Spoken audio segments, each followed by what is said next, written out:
नमस्कार दोस्तों, mentor fluent YouTube channel पर मैं समय हूँ पुस्तक के हिंदी ऑडियो बुक समरी में आपका स्वागत है। एपिसोड 3। आपका मन भी मैं ही हूँ। मैं अपने अन्य स्वरूपों तथा उनके प्रभावों की चर्चा करने से पहले एक बहुत बड़े राज पर से पर्दा उठाना चाहता हूँ और इस क्रम में वर्तमान अध्याय में मैं अपने जिस स्वरूप की चर्चा करने जा रहा हूँ वह मेरे सभी स्वरूपों में सबसे ज़्यादा महत्वपूर्ण इसलिए भी है क्योंकि यह आपके जीवन से सीधा ताल्लुक़ रखता है। न सिर्फ ताल्लुक़ रखता है बल्कि आपके पूरे जीवन की बागडोर भी मेरे इसी स्वरूप के हाथ में है। जी हाँ, आपके जीवन को जो भी सर्वाधिक प्रभावित कर रहा है वह मन भी मैं ही हूँ। और चूँकि मन मेरे ही कई स्वरूपों में से एक है, अतः वह भी मेरी तरह अदृश्य है तथा यही कारण है कि मेरी ही तरह वह भी आपकी समझ व विज्ञान की पहुंच दोनों से हमेशा परे ही रहा है। निश्चित ही यह जानकर आप थोड़ा चौंक गए होंगे कि मन भी मैं ही हूँ। हालांकि इसमें चौंकने वाली कोई बात नहीं, उल्टा आपको तो अफसोस होना ही चाहिए कि आप अपने बारे में ही कितने अनजान हैं। जो इतने विशाल व इतने स्वरूपों तथा शक्तियों के मालिक मुझे आपने घड़ी तक ही सीमित रखा, न तो मेरा काल स्वरूप पहचान पाए और न ही मेरी पड़ने वाली मार से मेरी उपस्थिति का आप अंदाज़ा ही लगा पाए। फिर भी मज़ा यह कि समझते अपने आप को बुद्धिमान है। चलो यह सब छोड़ो, आपके काल स्वरूप को तो हमने पहचान लिया, पर मन भी आप ही हैं। यह बात समझ में नहीं आई तो क्या मैं कोई हवा में कह रहा हूँ? नहीं ना, नहीं, पर मन में तो भावों के उतार चढ़ाव होते रहते हैं। उसमें आप कहाँ से आ गए? बस यही तो मार खा गए आप। वे भावों के उतार चढ़ाव नहीं, मेरे ही भिन्न भिन्न स्वरूप हैं और यह बात मैं अभी आपको समझाते हुए सिद्ध कर देता हूँ। आज के बाद यह अच्छे से समझ लें कि आपके जहन में उठने वाले सारे भाव जैसे सुख, दुख, चिंता, आनंद, खुशी, फ्रस्ट्रेशन सब सिर्फ समय है। आप उसका अनुभव क्यों और कैसे करते हैं यह चर्चा बाद में मैं करता हूँ। पहले वे समय कैसे हैं यह समझा देता हूँ। मान लो आपको कोई दुख पकड़ाता है। चलो वह तो आपने पकड़ ही लिया, पर सोचो यह कि वह आया कहाँ से। इसे भी छोड़ो, अभी तो बस यह समझो कि वह पैदा मेरे अपने कारण से ही होता है। एक साथ 1000 चीज़ें समझाने जाऊंगा तो आप कंफ्यूज हो ही जाएंगे, क्योंकि एक तो यह विषय कुछ ज़्यादा ही कॉम्प्लिकेटेड है और ऊपर से आज तक पूरी तरह अछूता भी रहा है। अतः मैं चाहूँ न चाहूँ पर ये सारी बातें मुझे क्रमशः ही समझानी पड़ेगी। आपके सारे भाव क्यों व कैसे पैदा करता हूँ और वे सब किस नियम के तहत पैदा करता हूँ यह सब भी मैं बाद में ही बताऊँगा। पहले आपका मन भी मैं ही हूँ यह ज़रा अच्छे से समझा दूँ। हाँ तो चलिए। वह दुख उत्पन्न हुआ पर फिर कुछ समय के बाद वह गायब भी हो जाता है। यह समय के कुछ घंटे या कुछ दिन भी हो सकता है, परंतु मूल बात यह कि वह गायब भी हो जाता है। ठीक इसी तरह चिंता, क्रोध, फ्रस्ट्रेशन, भय, व्यथा, उचाटपन सब कुछ आप पकड़ते रहते हैं, लेकिन वे सब भी कुछ समय बाद गायब हो ही जाते हैं। यानी आपके सारे भाव आते व जाते हैं, सिर्फ कुछ समय के लिए आप उन्हें महसूस करते ही हैं। तो बताइए आपके सारे भाव मैं ही हुआ कि नहीं? खैर, अब मैं एक मज़े की बात और बताऊं। यह जानकर आपको अपनी ही नहीं से आपके मन पर आने व जाने वाले इन भावों की चर्चा हो चुकी है। खैर, अब मैं एक मज़े की बात और बताऊं।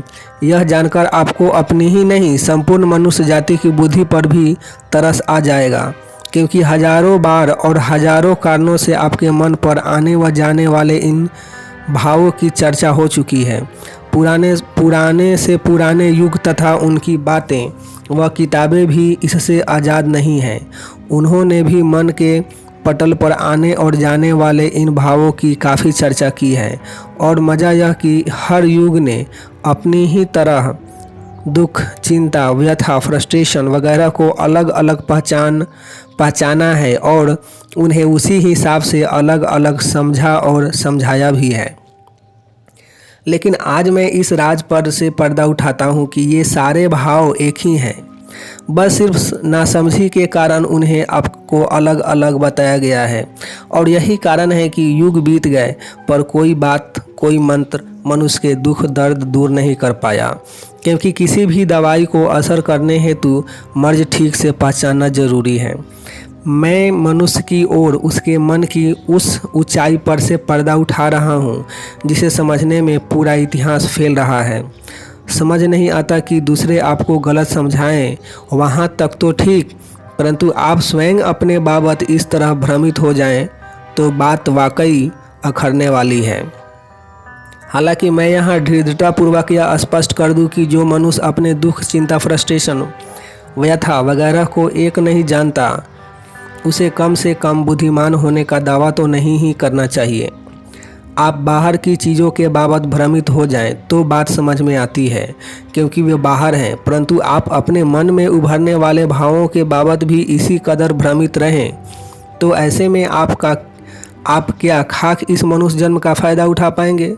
सो आज के बाद यह अच्छे से समझ लीजिए कि आपके ये सारे भाव मैं ही हूँ, यानी वे सब एक समय ही हैं जो अज्ञानतावश आपको भिन्न भिन्न भास हो रहे हैं, तथा वे अलग अलग इसलिए भास रहे हैं क्योंकि वे सभी मेरी भिन्न भिन्न गतियों के परिणाम हैं।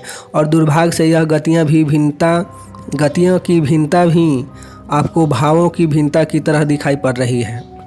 देखिए महाराज, थोड़ा धीरे धीरे बताइए, हम तो अभी से कंफ्यूज हो गए। पहले आप कह रहे हैं कि मैं मन हूँ, फिर आप कह रहे हैं कि ये सारे भाव भी आप ही हैं। चलो यह ठीक, लेकिन फिर यह आपकी भिन्न भिन्न गतियाँ कहाँ से आ गई? लो, आप भी कमाल करते हैं। अरे भाई, जब आपके सारे भाव आते और जाते रहते हैं तो फिर इन आते जाते भावों का पूरा खेल मेरे पटल पर खेला जा रहा है कि नहीं? यह थोड़े ही हो रहा है कि आपने कोई दुख पकड़ लिया तो फिर पूरे जीवन दुखी प्रसाद बन के ही घूमते रहते हैं। कुछ समय बाद आपका उससे छुटकारा तो हो ही जाता है ना, यानी वह ठहरता तो कुछ समय के लिए ही है और फिर वह बीतते पल के बाद उसकी तीव्रता भी कम या ज़्यादा हो ही जाती है, अर्थात उसे कमज़ोर भी होना पड़ता है और मिटना भी पड़ता है। अब ऐसे में आपके लिए आपके सारे भाव कुछ समय के मेहमान के अलावा क्या हुए? और मन सिवाय भावों के कुछ नहीं, तो बताओ सीधे सीधे तौर पर आपका मन मैं हुआ कि नहीं?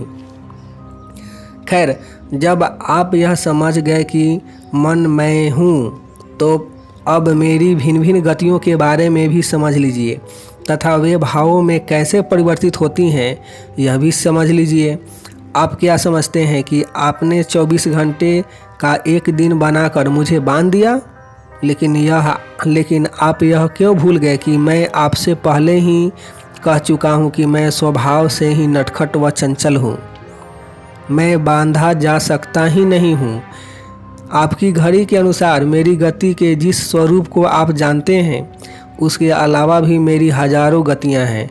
और यह बात ध्यान रख लेना कि जब मेरी गति धीमी हो जाती है तब आपको ऐसा आभास होता है कि आप दुखी या चिंतित हैं, पर वास्तव में ऐसा है नहीं। वैसे ही जब मेरी गति अत्यंत तेज हो जाती है तब आप आनंद व सुख व शांति जैसी मनोदशा का अनुभव करते हैं, लेकिन वह भी वास्तव में मेरी बढ़ी हुई गति के अलावा कुछ नहीं है। माना बात थोड़ी कॉम्प्लिकेटेड और नई है, कोई बात नहीं, मैं इस बात को कुछ और विस्तार से बतलाता हूँ। आपको इसके अनुभव 1000 बार हुए होंगे, परंतु आपने कभी इस पर गौर नहीं किया होगा। लेकिन आज के बाद गौर करना, 2-4 अनुभव में ही आप समझ जाएंगे। देखना कि जब कभी आप आनंद या मस्ती में होते हैं तो क्या होता है। निश्चित ही समय तेज़ी से कटता है, यानी आपकी घड़ी के समय से कहीं तेज़ और इसके विपरीत जब आप किसी कष्ट में होते हैं या चिंता में डूबे होते हैं तब क्या होता है? तब उसी घड़ी के समय काफ़ी लंबा हो जाता है। और यहाँ मैं वर्तमान युग के अति इंटेलिजेंट व्यक्ति आइंस्टाइन की तारीफ़ करना चाहूँगा। उन्होंने समय की इस रिलेटिविटी को न सिर्फ जाना बल्कि अच्छे से उसे समझाया भी। शायद आपको भी याद होगा कि उन्होंने क्या कहा था। नहीं सुना हो या न याद आ रहा हो तो मैं बता देता हूँ। उन्होंने कहा था कि सोचो, यदि आपका हाथ जलते हुए स्टोव पर रखा हो तो क्या होगा। हाथ जलने के कारण आपको अपना समय काटना दुश्वार हो जाएगा, और उसके विपरीत यदि आप सुहावने मौसम में अपने प्रेमिका के साथ बैठे हैं तो घंटों बीत जाएंगे पर आपको समय का एहसास ही नहीं होगा।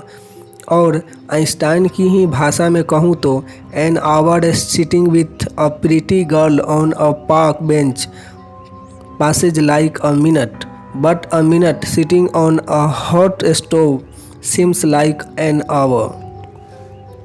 और इसी प्रकार के आपको हजारों अनुभव होंगे।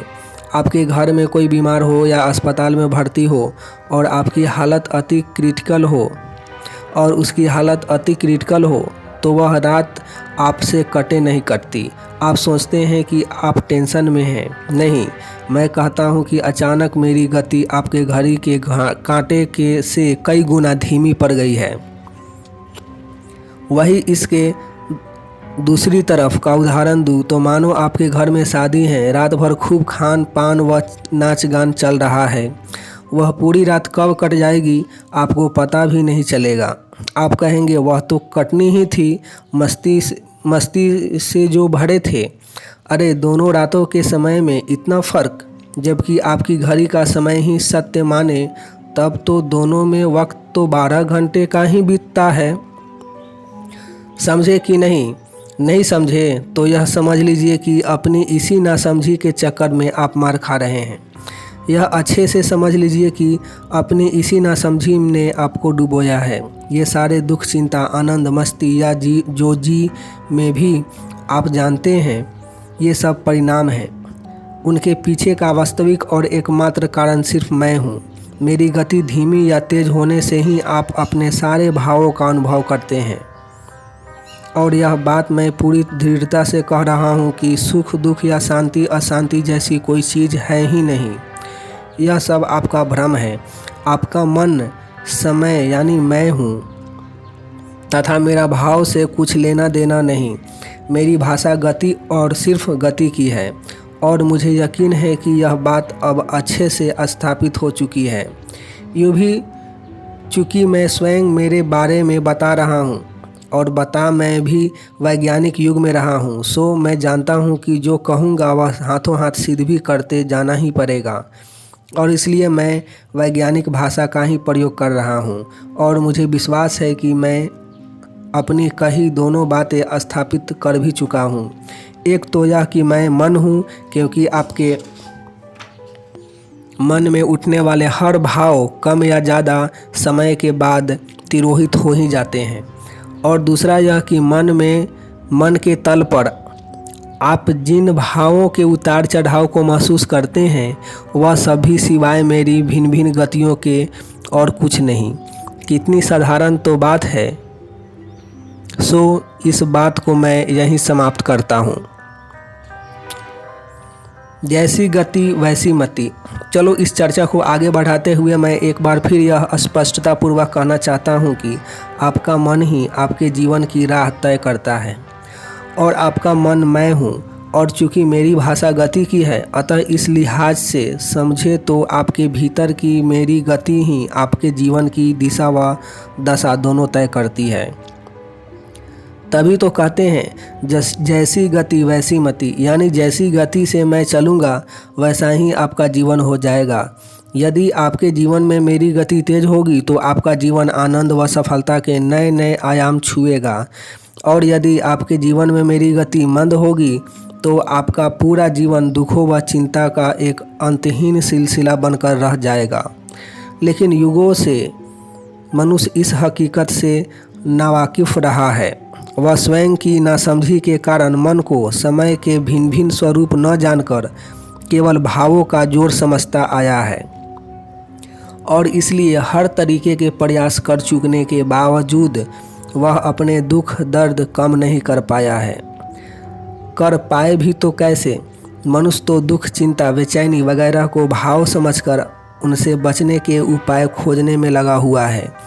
और मज़ा यह कि नासमझ लोग धर्म व साइकोलॉजी के नाम पर सबको इन भावों से छुटकारा पाने के उपाय बता भी रहे हैं। परंतु ज़रा सोचो कि जो बीमारी आपको है ही नहीं, उसकी दवाई लेने से भी होगा क्या?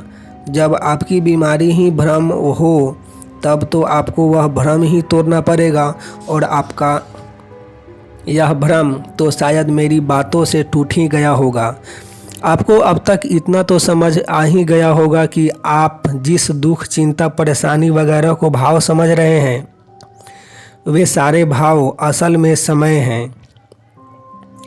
और यदि वाकई यह बात समझ में आ गई हो तो आप यह भी समझने की कोशिश करें कि आपकी बीमारी मन में उठने वाले भाव नहीं, बल्कि आपकी असली परेशानी मेरी गति का रह रह कर आपके जीवन में कम हो जाना है।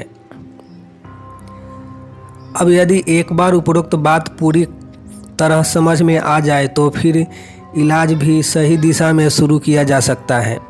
सबसे पहले आपको यह अच्छे से अनुभव करना होगा कि आप जिसे भाव समझ रहे हैं वह सिवाय मेरे गति परिवर्तन के और कुछ नहीं है। और जब आपकी बीमारी ही आपके जीवन में मेरी यानी समय की गति का धीमा होना है, ऐसे में उसका इलाज भी स्पष्ट है। बस आपको अपने जीवन में समय की गति बढ़ानी है।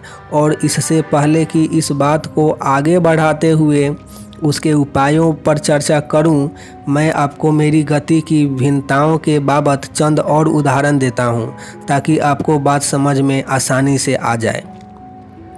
आप सपने तो देखते ही होंगे और उन सपनों में आपने अक्सर गौर भी किया ही होगा। अगर न किया हो तो अब कर लेना कि सपनों में मेरी गति सर्वथा भिन्न होती है। कई बार तो ऐसा होता है कि आप दोपहर को 5-10 मिनट की झपकी लेते हैं और उतने में ही आपकी नौकरी भी लग जाती है। फिर नौकरी छोड़ आप व्यवसाय भी करने लग जाते हैं और इतना तो कमा लेते हैं कि आपके अपने पर्सनल हवाई जहाज़ तक आ जाते हैं। इतना सब कुछ सिर्फ 5 मिनट में। बिल्कुल, क्योंकि सपनों में मेरी गति ही इतनी है। इतना कुछ सिर्फ 5 मिनट में।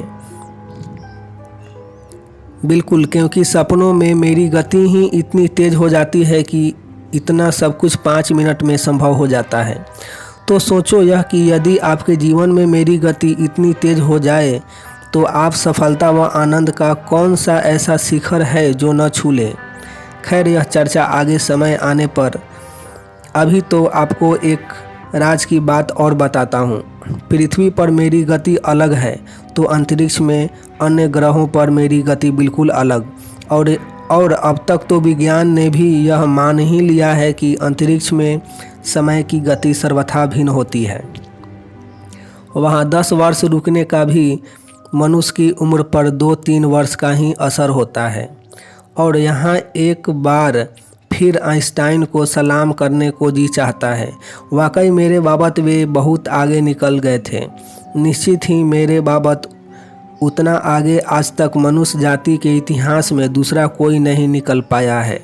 उन्होंने एक बार एक उदाहरण पेश करते हुए कहा भी था कि मान लो 15 वर्ष की उम्र में आप करीब करीब लाइट की स्पीड से जा रहे एक स्पेस शटल में बैठकर पृथ्वी से दूर निकल जाते हैं और आप स्पेस में अपने 5 बर्थडे मनाते हैं। यानी दूसरे शब्दों में कहूँ तो अपनी समझ से आपने करीब 5 वर्ष वहाँ बिताए। लेकिन जब आप लौटकर आएंगे तो आप आश्चर्यचकित रह जाएंगे कि आपके सारे सहपाठी करीब 65 वर्ष के हो गए हैं और उनमें से अधिकांश तो दादा भी बन गए हैं। अर्थात आपने जहां सिर्फ 5 वर्ष जीने का अनुभव किया, वहीं आपके सहपाठियों ने उसी दरमियान 50 वर्ष जी लिया। देखा आपने, एक ग्रह से दूसरे ग्रह पर जाने मात्र से मेरी गति में कितनी भिन्नता आ जाती है। खैर, जब मैं स्वयं आपको मेरी गति की भिन्नताओं के बारे में बता रहा हूँ तो फिर इतनी दूर क्यों जाना।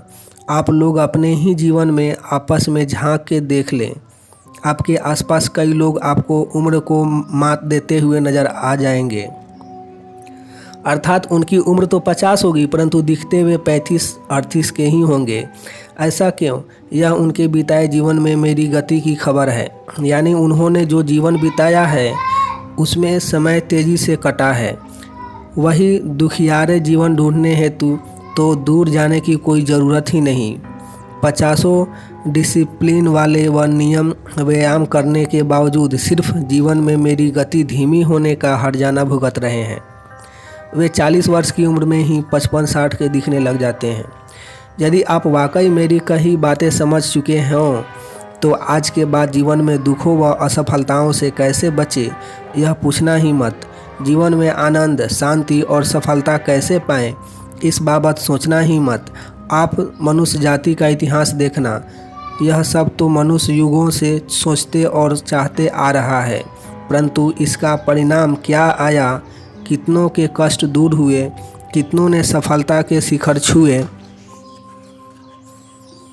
इसका इक्का दुक्का लाखों में एकाध ने यह अपने आप में सिद्ध करने को पर्याप्त है कि यह सोचो और यह तरीका दोनों गलत है। हालांकि इसमें कई धार्मिक और सामाजिक संस्थाओं का स्वार्थ भी है, जो वे इतनी नाकामियों के बावजूद सिर्फ अपनी लालच के कारण आपको ऐसी शिक्षाओं के प्रति आकर्षित करते ही रहते हैं।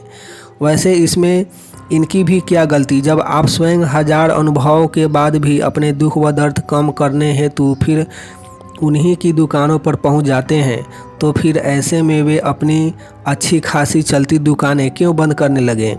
सो उनसे बचना आपको ही सीखना होगा। इतना ही नहीं, अब आपको अपने सवालों के अंदाज में भी परिवर्तन लाने होंगे। अब आपको जवाब इस सवाल का खोजना शुरू करना होगा कि कैसे जीवन में समय की गति को तेज कर दिया जाए, कैसे अपने दिनों को पलों की तरह काटा जाए। क्योंकि यदि भीतर से आपके दिन पलों की तरह कट रहे होंगे तो परिणाम में निश्चित ही आप आनंद, शांति व सफलता का स्वाद भी चख ही रहे होंगे।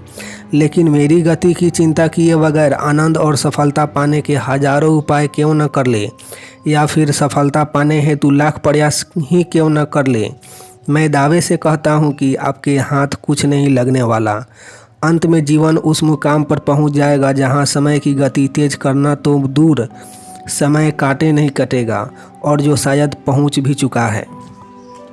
अतः आज के बाद यह समझ लेना कि सारे अच्छे बुरे भाव सिवाय समय की गति के परिणाम के और कुछ नहीं है।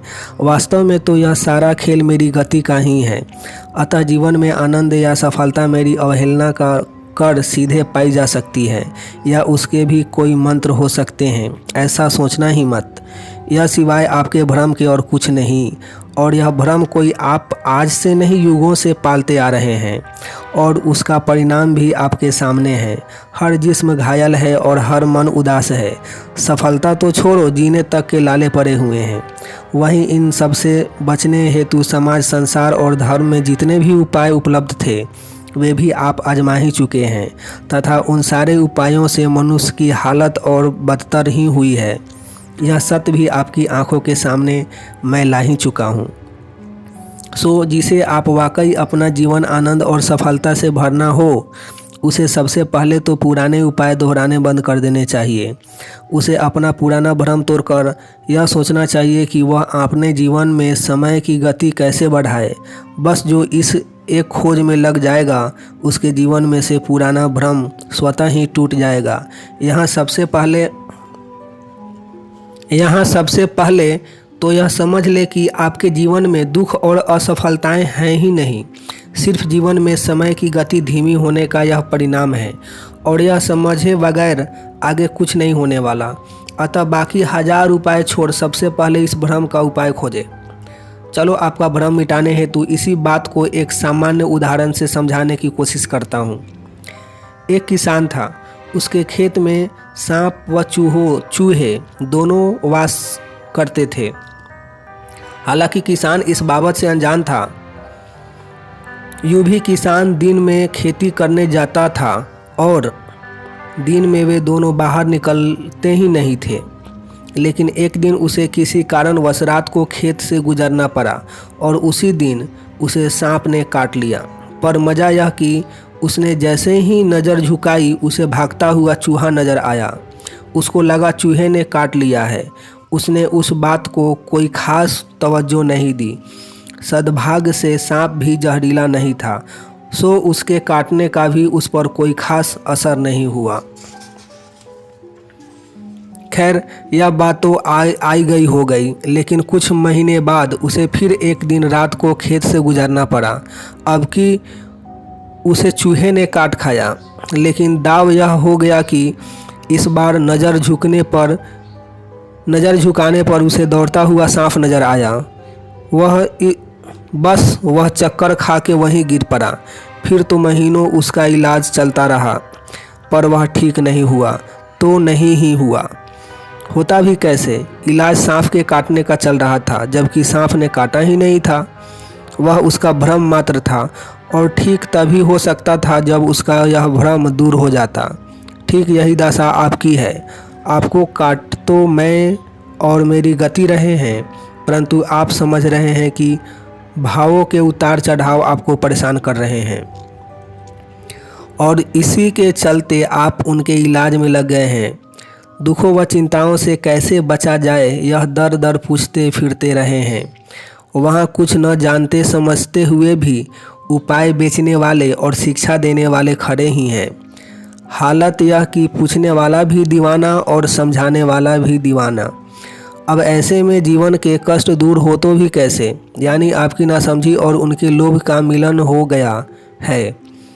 आप चुसाते जा रहे हैं और वे पनपते जा रहे हैं। सो यदि आप वाकई जीवन से कष्टों की विदाई कर सफलता का स्वाद चखना चाहते हैं तो आप अपने जीवन के उतार चढ़ाव के वक्त मेरी गति पर ध्यान देना शुरू कर दें और जैसे ही मेरी गति मंद होने का एहसास हो जाए कि तत्क्षण उस मंद पड़ी मेरी गति को फिर कैसे बढ़ाया जाए उसके उपाय खोजने में लग जाएं।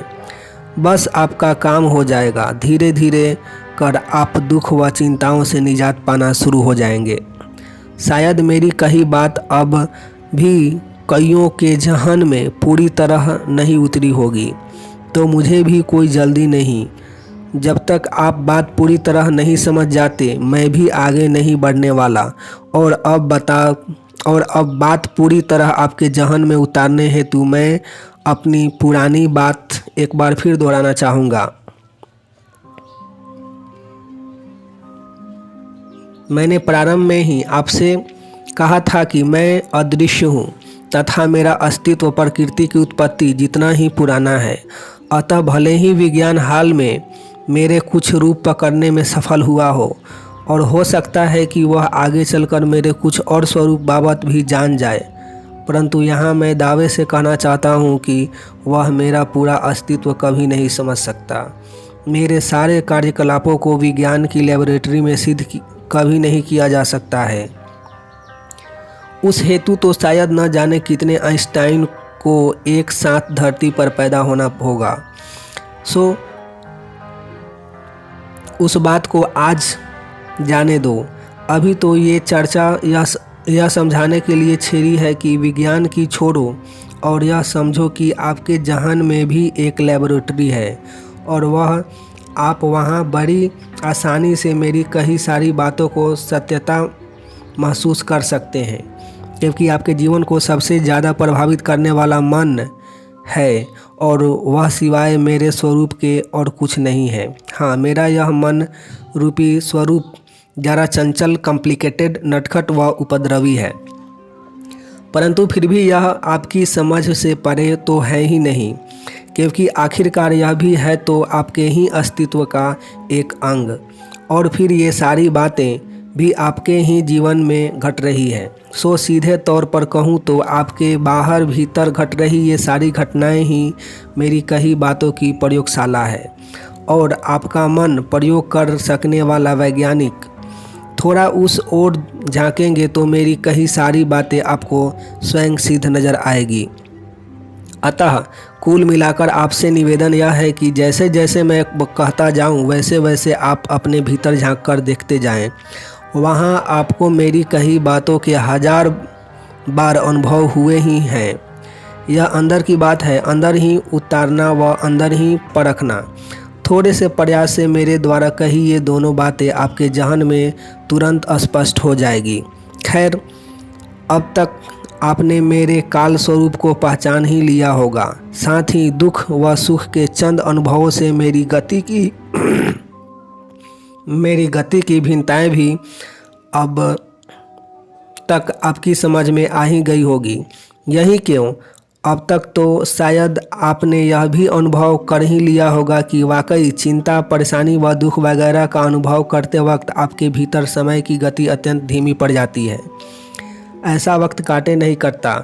वही आनंद व मस्ती व सफलता के पलों को कैसे पर लग जाते हैं, इसके भी कई अनुभव अब आप कर ही चुके होंगे। इसके साथ ही आपको अपने भीतर इन सारी बातों को परखने वाली एक लेबोरेटरी भी नज़र आ ही गई होगी। खैर, इसके आगे की कोई भी चर्चा करने से पहले मैं चाहता हूं कि आप मेरे मन रूपी स्वरूप को और अच्छे से पहचान लें, क्योंकि विषय की कोई भी गहराई इस सत्य को अच्छे से जहन में उतारे बगैर संभव नहीं हो पाएगी। और चूँकि आपका मन मेरा ही स्वरूप है तथा आपके सारे भाव मेरे गति परिवर्तन के कारण ही उत्पन्न हो रहे हैं, अतः यह बात समझना आपके लिए उतना मुश्किल नहीं होना चाहिए। खासकर यह देखते हुए कि अब आपके भीतर स्थित लेबोरेटरी भी आपकी पकड़ में आ गई है। सो अब थोड़ा यह समझे कि इन भावों को नियम से उभारता भी मैं हूँ तथा अपने काल स्वरूप से परवश हुआ उन्हें मंद करता मारता भी मैं ही हूँ। उसके बाद फिर मेरी गति में परिवर्तन आता है और आप दूसरा भाव पकड़ लेते हैं। फिर मैं उसे भी मंद कर मार देता हूँ और फिर मेरी गति परिवर्तित होते ही आप तीसरा भाव पकड़ लेते हैं। इस तरह मेरे गति परिवर्तन के कारण आप जीवन भर एक भाव से दूसरे भाव में गोते खाते रहते हैं। और इन सारी बातों पर गौर तो आपने भी लाखों बार किया ही होगा कि जो भाव आप वर्तमान में पकड़ते हैं वह घंटे, दिन, महीनों में तिरोहित हो ही जाते हैं। वहीं आपने यह भी अनुभव किया ही होगा कि हर बीतते पल के साथ उसकी तीव्रता भी कम या ज़्यादा होती ही रहती है। और यह समझाने की अब कहीं कोई आवश्यकता नहीं कि ये सारे प्रभाव मेरे गति परिवर्तन के कारण हैं। अब आप थोड़ा यह समझें कि आपकी प्रमुख समस्या क्या है, जो आप 1000 उम्मीद लिए दर दर भटकते फिरते हैं। यही न कि जीवन में दुख और चिंता वगैरह न आए तो वे नहीं आएंगे, लेकिन उस हेतु दर दर भटकने से क्या होगा।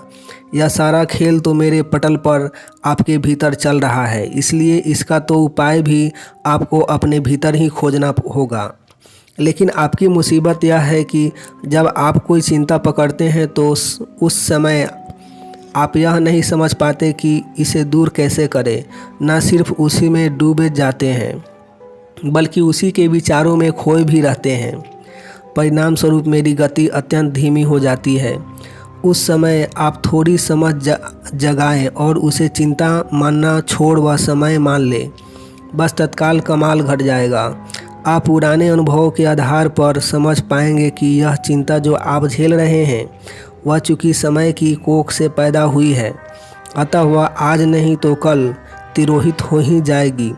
और जब वह तिरोहित हो ही जाने वाली है तो उसे इतनी गंभीरता से क्यों लेना। बस इस समझ के साथ ही आपके भीतर मेरी गति तेज हो जाएगी। और गति तेज होते ही मैं उस चिंता का विनाश जल्दी कर दूंगा, क्योंकि मेरे काल स्वरूप का तो काम ही यही है। कहने का तात्पर्य यह कि यदि आपने जहन में उठ रहे भावों को एक बुद्धिमान मनुष्य की तरह समय के रूप में देखना प्रारंभ कर दे, और जब वह समय है तो कट ही जाएगा और कट ही रहा है। एक भाव आता है तो दूसरा जाता है, वे कट नहीं रहे हैं तो और क्या हो रहा है। अतः मैं यहाँ अपने ही राज पर से पर्दा उठाते हुए यह दावे से कह रहा हूँ कि जैसे ही आप अपने मन में उठने वाले भावों को मेरा स्वरूप जान लेंगे, आपके जीवन में मेरी गति बदल जाएगी तथा मेरी गति तेज हुई नहीं कि आपका जीवन बदला नहीं। और फिर आप यह क्यों नहीं सोचते कि आपके जीवन में उठ रहे भावों को सिर्फ भाव मानने के भ्रम के कारण आप कितना परेशान हो रहे हैं। दुख पकड़ता है तो ऐसा पकड़ लेता है मानो आज के बाद हंसोगे ही नहीं, मानो सब कुछ लूट गया हो। और उस पर मज़ा यह कि उस दुख के चक्कर में आप अपना स्वास्थ्य व व्यवसाय तक बिगाड़ लेते हैं। फिर एक दिन जब मैं आपके उस दुख को कमज़ोर कर खा जाता हूँ, तब उस समय आप बड़ा पछताते हैं, क्योंकि दुख तो जा चुका होता है। सो अब चिंता यह सताने लगती है कि बिगड़ा स्वास्थ्य वापस कैसे पाया जाए, व्यवसाय कैसे फिर पटरी पर लाया जाए। अब यह सब कोड़ा पागलपन नहीं तो और क्या है। सीधे सीधे अपने दुख और चिंताओं को समय मानकर उनसे मुक्त क्यों नहीं हो जाते। जब वह हूँ ही मैं, तो उसे मिटाने की जिम्मेदारी भी मुझे ही क्यों नहीं सौंप देते। क्यों यहाँ वहाँ हाथ पांव मारते फिरते हो, क्यों उसमें पूरी तरह इन्वॉल्व हो जाते हो, क्यों सर ऐसे पकड़ कर बैठ जाते हो जैसे सब कुछ लूट गया हो। दुख पकड़ते ही ऐसा क्यों सोचने लगते हो कि चलो अभी तो है, पर हमेशा थोड़े ही रहने वाला है। समय सारे घाव भर ही देता है, इसे भी उसे ही भर देने दो। और फिर एक सीधा उपाय बताता हूँ। आप पकड़ी चिंता को चिंता न मानकर समय की गति धीमी होना मान लीजिए। है भी वह समय की गति धीमी होने का ही परिणाम। सो बस वह चिंता दूर करने का सटीक उपाय हाथ में ही तो है, वरना परंतु समय की गति कैसे बढ़े उस पर ध्यान लगाओ। फिर मित्र या वस्तु के साथ हो जाएं, अपने शौक में डूबने की कोशिश करें। इससे धीरे धीरे समय की गति तेज होने लग जाएगी और हर बढ़ती समय की गति के साथ आपकी पकड़ी चिंता कमज़ोर पड़ती चली जाएगी। आप इंटेलिजेंट हैं और वैज्ञानिक युग में हैं। यह दुख और चिंताओं से निजात पाने का सटीक उपाय है। सो कुल मिलाकर कहने का तात्पर्य यह है कि मैं आपका मन रूपी समय हूँ तथा आपके मन को मेरा स्वरूप समझे वगैरह आपका दुखों से छुटकारा कभी नहीं होने वाला, क्योंकि आपके जीवन में दुख और सफलता सिर्फ आपके भीतर मेरी गति तेज करने से कहीं दस्तक दे सकते हैं। और यह गति तेज आप अपने मन को मेरा स्वरूप माने वगैरह नहीं कर सकते। यदि अपने मन को आप भावों का झमेला समझेंगे तो भावों के इलाज में लग जाएंगे, हाथ कुछ नहीं लगेगा। लेकिन ज्यों ही आपने मन को समय के रूप में जान लिया, तो फिर आप अपने भीतर मेरी गति बढ़ाने पर ध्यान देंगे। बस इस एकमात्र समझ से आपका काम हो जाएगा। ध्यान रखना, आपके भीतर जैसी मेरी गति होगी, आपकी मति होगी, वैसी ही आपकी मति होगी। मेरी गति तेज, जीवन सुखी, मेरी गति मंद, जीवन मंद। उम्मीद है इस लंबी विवेचना के बाद आपने अपने मन को एक समय के रूप में उम्मीद है कि इस लंबी विवेचना के बाद आपने अपने मन को एक समय के तौर पर जान ही लिया होगा। मिलेंगे नेक्स्ट एपिसोड में। तब तक अपना ढेर सारा ख्याल रखिए, लाइफ को एंजॉय कीजिए, मस्त रहिए। आपका कीमती समय देने के लिए आपको बहुत बहुत धन्यवाद।